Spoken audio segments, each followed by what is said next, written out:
Bienvenidos a este seminario web organizado por All Production Virtual.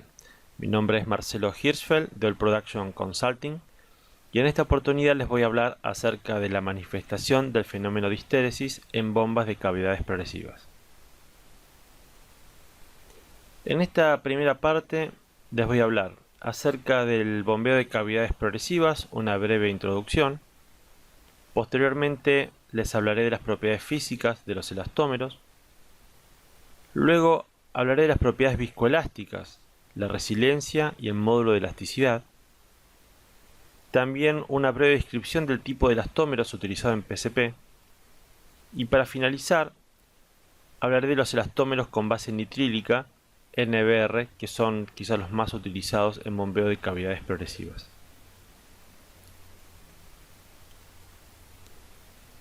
Para recordar algunos conceptos de la bomba de cavidades progresivas, decimos que la misma está compuesta de dos partes.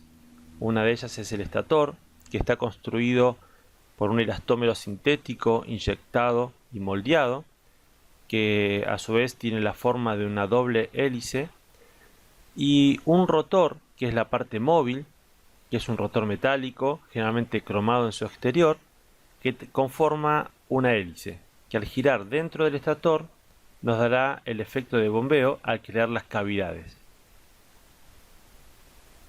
En este video de la empresa Nech veremos algunos detalles más de cómo está constituida la bomba y su principio de funcionamiento. Cuando tenemos el rotor girando adentro del estator, la geometría lograda es tal que forma las cavidades, que en este caso están siendo ocupadas por esferas de distintos colores. Las esferas de distintos colores representan estas cavidades que se desplazan a lo largo de la bomba y son las que van a desplazar el volumen de fluido desde la succión hasta la impulsión.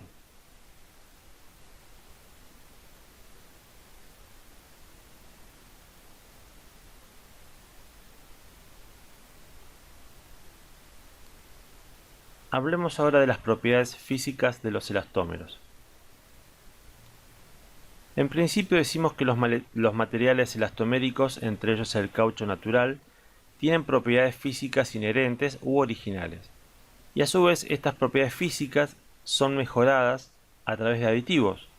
Esto quiere decir, por ejemplo, que un caucho natural puede tener propiedades elásticas casi perfectas, pero para tener las características que se necesitan las bombas que van a trabajar en condiciones de presión y temperatura y con hidrocarburos, necesitamos agregarle aditivos para transformarlo en un compuesto elastomérico que pueda soportar dichas condiciones. A continuación voy a describir las más importantes. La primera de ellas es la dureza. La dureza es la medida de la resistencia relativa de un material de caucho a un punto de un penetrador en un dispositivo de prueba. Este dispositivo puede ser fijo, como se ve en la fotografía, o portátil, el cual es muy utilizado para medir las durezas de las secciones transversales de los estatores. La resistencia a la tracción. La resistencia a la tracción es la tensión requerida para romper una muestra de caucho.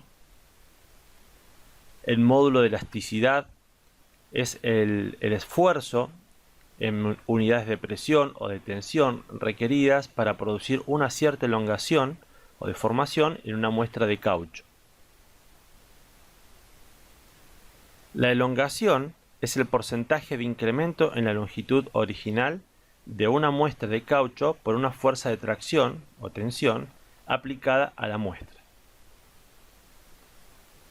Resistencia al desgarro.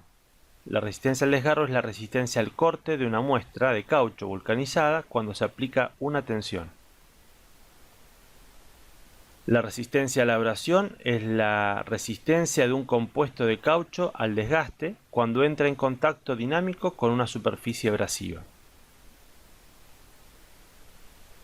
El set de compresión es la cantidad expresada como un porcentaje de la desviación por el cual una muestra de caucho no vuelve a su espesor original después de la liberación de una carga de compresión.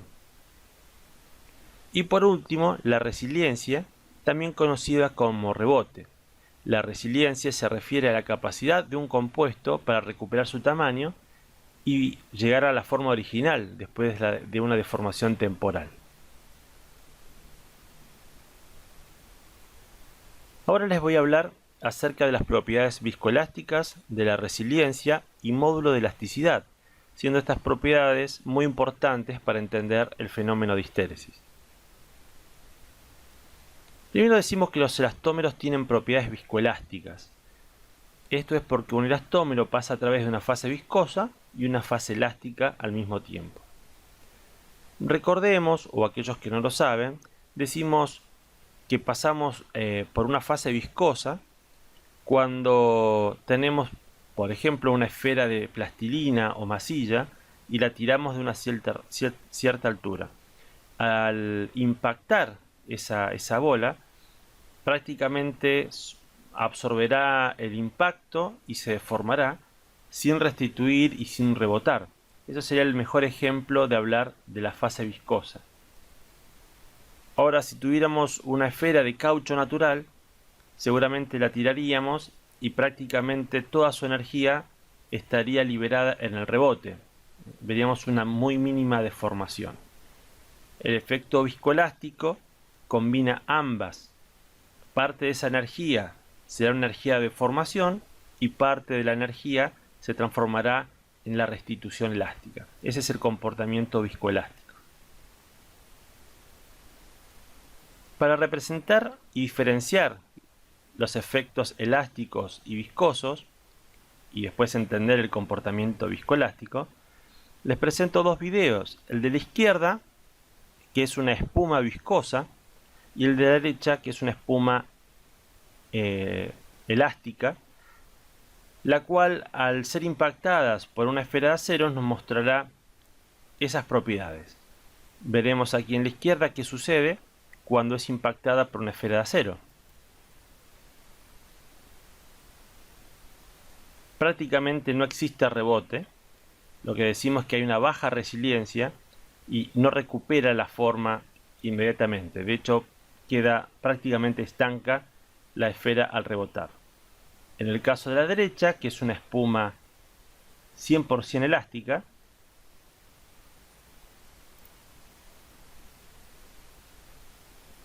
veremos que tiene mayor capacidad de elasticidad, lo vemos reflejado con el rebote de la esfera, lo que nos estaría dando el efecto elástico que quería comentarles, y de esta forma entender la diferencia entre un efecto viscoso y un efecto elástico. Ahora les voy a presentar algún concepto más avanzado del módulo de elasticidad. Decimos que el módulo de elasticidad dinámico está compuesto por E2' o módulo de elasticidad de la componente viscosa, que me representa la energía almacenada en el elastómero, y el E' o módulo de elasticidad de la componente elástica, que me representa la energía recuperable o energía disipada. La relación de ambos está dada por la tangente delta o tan delta. Este tan delta sirve o me representa cuán viscoso o cuán elástico, o la relación de ambos, son los elastómeros. Y vamos a ver posteriormente que esto está directamente relacionado con la tendencia de los elastómeros a fatigarse.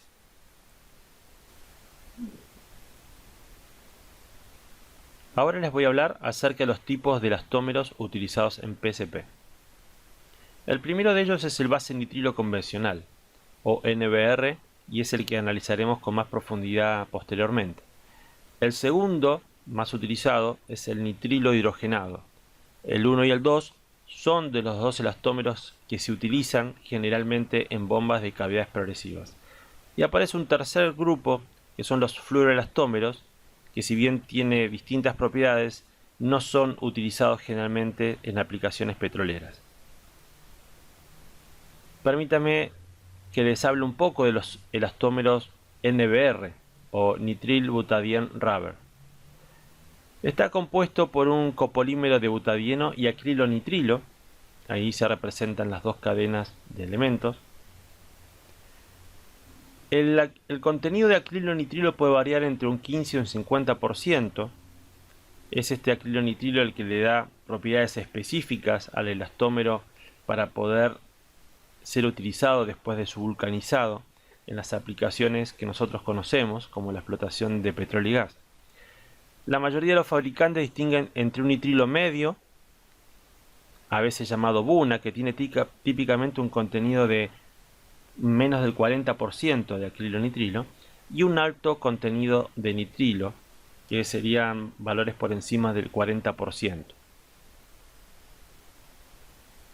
Los elastómeros NBR son normalmente curados con azufre a cierta temperatura, definida para el proceso de vulcanizado.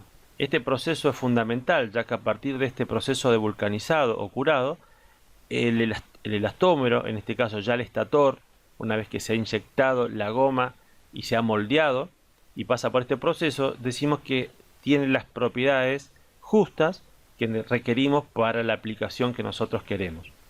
Si este proceso no está bien realizado o se supera en tiempo, en temperatura, entre otras variables, no vamos a tener un producto con las propiedades mecánicas que nosotros requerimos.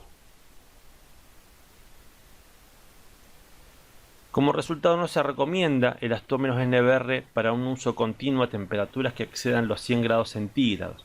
Esta temperatura es una temperatura de referencia, ya que estos elastómeros de a poco van superando esas temperaturas, ya sea por el tipo de elastómero o por el tipo de diseño de las bombas, pero podríamos decir que esta es una temperatura casi máxima para este tipo de elastómeros.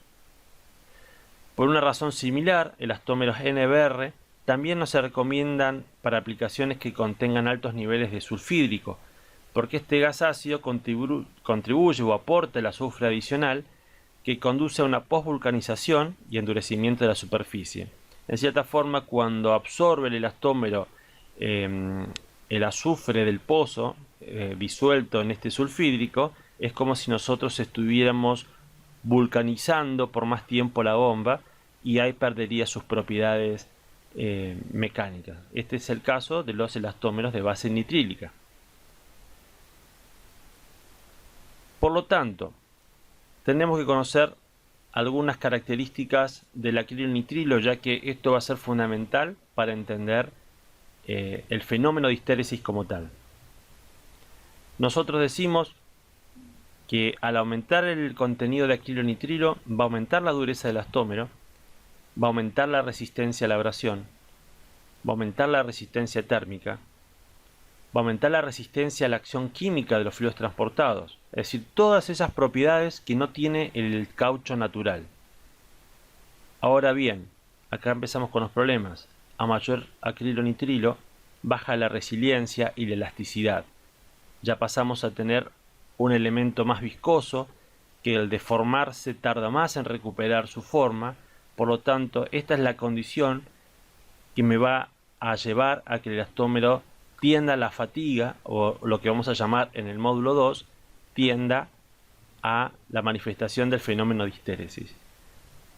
Y para finalizar y entender este concepto, con lo antes visto en el módulo elasticidad, decimos y representamos en esta gráfica a la izquierda que cuando tenemos menor contenido de acrilonitrilo vamos a tener un tan delta menor porque baja la componente viscosa, y a mayor contenido de acrilonitrilo, al aumentar la componente viscosa, también va a aumentar el tan delta.